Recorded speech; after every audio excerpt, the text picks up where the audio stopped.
अस्सलामुअलैकुम सामीन। 7 ज़िलहिज्जा 18 जुलाई है।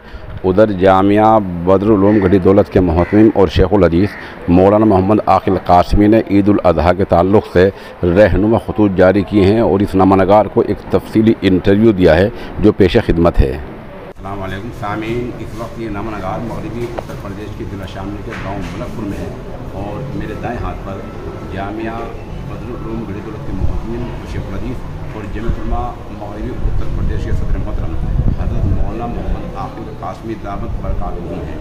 ईदगाह की नई गाइडलाइन के ताल्लुक़ से मौलाना कुछ फरमाएंगे। मौलाना, क्या नई गाइडलाइन, क्या करना चाहिए हमें अहले इस्लाम को हम अपने ज़िला शामिल?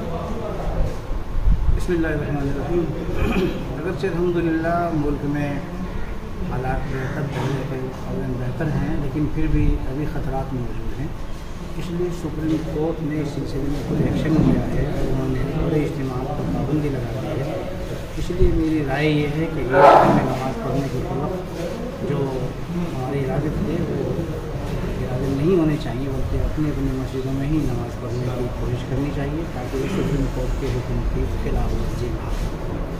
तो दो बातें हैं, जिस्मानी फासला है और मास्क का लगाना है, इनके बारे में हमें तो गाइडलाइन इसमें तो कोई शक नहीं है, कुछ भी ख़तरात अभी भी मौजूद हैं। इसलिए मास्क का इस्तेमाल, फासला बरकरार रखना और सफाई सुथराई और कोरोना के हिफाजती जो तदाबीर हैं उन तमाम का हमें हर सूरत में ख्याल रखना है। हम नमाज़ चाहे कहीं भी पढ़ें।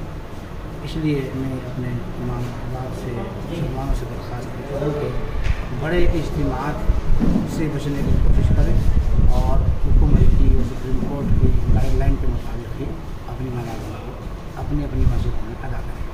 नाज़रीन, मौलाना मोहतरम का कहना यह है कि सुप्रीम कोर्ट ने अदालत उज़्मा ने चूँकि बड़े इज्तिमात पर पाबंदी आयद कर दी है, पाबंदी लगा दी है। जैसे कि आपको पता है कि कांवड़ यात्रा पर पाबंदी लग चुकी है 24 घंटे पहले।